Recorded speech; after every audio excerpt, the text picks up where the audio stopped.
একটা বিশ্বকাপ, কিন্তু তার নিয়ন্ত্রণ এখন বাংলাদেশের হাতে। অবিশ্বাস্য শোনালেও বাস্তবতা এমনই। পাকিস্তান সরাসরি হুঁশিয়ারি দিয়েছে, বাংলাদেশকে বিশ্বকাপে ফেরানো না হলে ভারতের সঙ্গে ম্যাচই খেলবে না তারা। কোটি কোটি টাকার ব্যবসা, আইসিসির মর্যাদা, এমনকি পুরো বিশ্বকাপ আয়োজনই এখন প্রশ্নের মুখে। একদিকে কঠোর পাকিস্তান, অন্যদিকে দুশ্চিন্তায় আইসিসি সভাপতি জয় শাহ। এত নাটক, এত চাপ, শেষ পর্যন্ত কি বাংলাদেশের কারণেই পাল্টে যাবে বিশ্বকাপের ভাগ্য? চলুন জেনে নেই বিস্তারিত। বাংলাদেশকে বিশ্বকাপে ফেরানো না হলে নিজেদের কঠোর সিদ্ধান্ত থেকে এক চুলও সরবে না পাকিস্তান, এমনই স্পষ্ট ও কড়া বার্তা দিয়েছে পাকিস্তান ক্রিকেট বোর্ড পিসিবি। তারা জানিয়ে দিয়েছে, বাংলাদেশকে মর্যাদা সহকারে বিশ্বকাপে ফেরানো হলেই কেবল ভারতের বিপক্ষে ম্যাচ খেলবে তারা, না হলে পাকিস্তান নিজের জায়গায় অনড় থাকবে। যে সিদ্ধান্তের প্রভাব এখন কাঁপিয়ে দিয়েছে পুরো আইসিসিকে। এই এক সিদ্ধান্তের কারণেই বিশ্বকাপ আয়োজন নিয়ে তৈরি হয়েছে তুলকালাম পরিস্থিতি। আইসিসির ভেতরে শুরু হয়েছে টানাপোড়েন, আর সভাপতি জয় শাহ পড়েছেন চরম দুশ্চিন্তায়। কারণ বিষয়টি শুধু ক্রিকেটীয় নয়, এটি এখন সরাসরি অর্থনীতি, রাজনীতি আর বিশ্ব ক্রিকেটের বিশ্বাসযোগ্যতার প্রশ্ন। পিসিবির অবস্থান একদম পরিষ্কার। তারা বলছে, আমরা ভারতের সঙ্গে বিশ্বকাপে ম্যাচ খেলব না, দেখি কার কত দম। জবাবে আইসিসি বিষয়টি পুনর্বিবেচনার আহ্বান জানালেও পাকিস্তান জানিয়ে দিয়েছে, সিদ্ধান্ত পরিবর্তনের একমাত্র শর্ত হল বাংলাদেশকে বিশ্বকাপে পুনর্বহাল করা।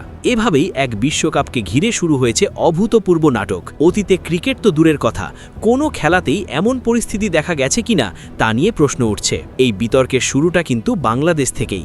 বিসিবি ও আইসিসির মধ্যে নিরাপত্তা ইস্যুতে যে মতবিরোধ তৈরি হয়েছিল, সেখান থেকেই জন্ম নেয় পুরো সংকটের। বিশ্বকাপে ভারতে গিয়ে খেলতে নিরাপত্তা ঝুঁকি দেখিয়ে আপত্তি তোলে বাংলাদেশ ক্রিকেট বোর্ড। বিসিবির পক্ষ থেকে ম্যাচগুলো শ্রীলঙ্কায় সরানোর প্রস্তাব দেন আমিনুল ইসলাম বুলবুল, কিন্তু আইসিসি সেই দাবি মানেনি। উল্টো সিদ্ধান্ত নেয় বাংলাদেশকে টুর্নামেন্ট থেকেই বাদ দেওয়া হবে। পরে সেই জায়গায় সুযোগ দেওয়া হয় স্কটল্যান্ডকে। এই সিদ্ধান্তের পেছনে ভারতীয় ক্রিকেট বোর্ডের প্রভাব ছিল এমন অভিযোগ কয়েকদিনের মধ্যেই স্পষ্ট হয়ে ওঠে। ঠিক তখনই বাংলাদেশের পাশে দাঁড়ায় পাকিস্তান ক্রিকেট বোর্ড। শুরু থেকেই তারা এই সিদ্ধান্তের বিরোধিতা করে এবং জানিয়ে দেয়, বাংলাদেশ বাদ পড়লে তারা ভারতের বিপক্ষে ম্যাচ খেলবে না। এই ম্যাচটি ঘিরে যে বিশাল বাণিজ্যিক পরিকল্পনা ছিল, তা ভেস্তে যাওয়ার পথে। ভারত পাকিস্তান ম্যাচ মানেই কোটি কোটি টাকার বিজ্ঞাপন, সম্প্রচার সত্ত্ব আর স্পন্সরশিপ। বিভিন্ন সূত্র বলছে, এই একটি ম্যাচ না হলে আইসিসিকে গুনতে হতে পারে প্রায় 250 কোটি ভারতীয় রুপি ক্ষতি, বাংলাদেশি মুদ্রায় যা প্রায় 335 কোটি টাকা। ভারত পাকিস্তান ম্যাচে প্রতি 10 সেকেন্ডের বিজ্ঞাপনের দাম প্রায় 40 লাখ ভারতীয় রুপি। এই অর্থ সরাসরি আইসিসির অ্যাকাউন্টে জমা পড়ে, কিন্তু ম্যাচ না হলে এই আয় একেবারেই শূন্য। এর সঙ্গে যোগ হবে আনুষঙ্গিক আরও হাজার হাজার কোটি টাকার লোকসান, যার ধাক্কা পড়বে আইসিসি ও বিসিসিআই দুপক্ষের ওপরই। এই কারণেই পরিস্থিতি সামাল দিতে জরুরি বৈঠক ডাকেন আইসিসি সভাপতি জয় শাহ, কিন্তু সেই চাপেও নড়ছেন না পিসিবি চেয়ারম্যান মহসিন নাকভি। তিনি সোজাসাপটা জানিয়ে দিয়েছেন, বাংলাদেশকে বিশ্বকাপে ফেরানো না হলে পাকিস্তানও সিদ্ধান্ত বদলাবে না, যত বড় লোকসানি হোক না কেন।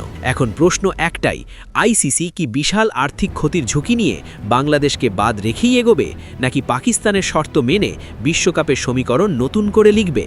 সবচেয়ে বড় কথা, এই সংকটের শেষ কোথায়, সেই দিকেই তাকিয়ে এখন পুরো ক্রিকেট বিশ্ব। এখন দেখার পালা, এই জল কতদূর গড়ায়।